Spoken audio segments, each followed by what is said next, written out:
동력 글밭 9월 27일 수요일 문재인 정권을 변명하며 닷새 전인가 이 글밭에서 살짝 기대와 실망에 대한 이야기를 한 적이 있습니다. 그 이야기는 이렇습니다. 우리는 살면서 큰 실망을 만나곤 합니다. 그 큰 실망은 뒤집어 말씀을 드리면 큰 기대에서 비롯된 것일 테지요.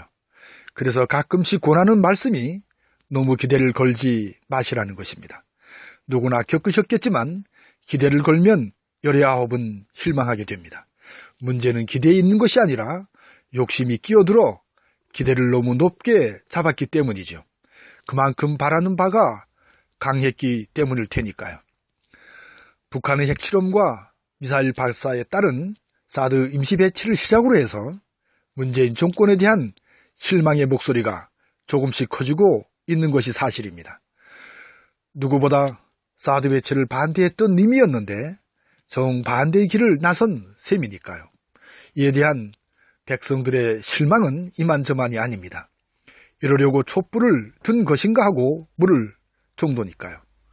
이에 앞서 문재인 대통령은 한반도의 평화를 위하여 북한에 대하여 강공 정책을 밝힙니다. 북한의 도발에 대해서는 단호한 대응을, 동시에 다른 한편으로는 대화와 협력을 강조합니다. 그런데 북한과 제 이야기를 나누기도 전에 북핵 문제가 터져 말해왔던 대로 강한 정책을 펴니다.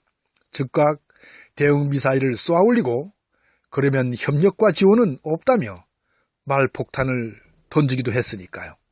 또한 외교적인 노력도 큰 성과보다는 실망을 안겨준 것으로 보기까지 했으니까요.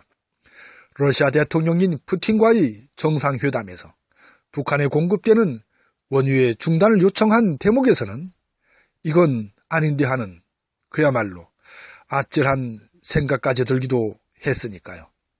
남북의 대화가 더 힘들겠구나 싶은 마음이 이내 들었으니까요. 지난 대선에서 먼저 북한을 찾아가겠다는 대화 의지도 결국 헛말로 끝나겠구나 싶었으니까요. 아직 판단하기에는 이르지만 문재인 정권의 대북 정책은 기회를 놓친 것으로 여겨집니다. 돌이켜보면 님의 처음 생각대로 미국 방문에 앞서 북한을 방문하여 이명박근혜 정권이 저지른 남북 문제의 엉킨 실타리를 먼저 풀어야 했습니다. 남북 문제의 해법은 그 열쇠는 우리가 쥐고 있으니까요. 하지만 지금도 늦지는 않았습니다. 하지만 지금까지의 한미관계는 관성을 가지고 있는 만큼 그 방향을 틀기는 결코 쉽지 않겠죠. 그것은 미국의 굴레에서 벗어나 미국의 속국에서 독립하는 일입니다.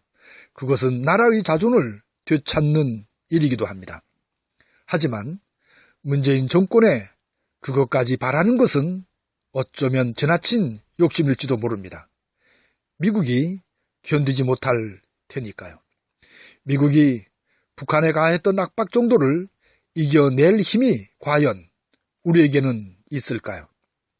아무튼 문재인 정권인들 왜 이런저런 생각이 없었겠나요? 언젠가 말씀을 드렸지만 분명한 것은 문재인 정권은 촛불혁명으로 태어났다는 사실입니다. 그래서 나라의 기초를, 계획의 틀을 갖추는 것으로 만족해야 할지도 모른다고 했지요. 너무 큰 기대를 멈추며 수요일 새벽을 이렇게 보냅니다. 고맙습니다.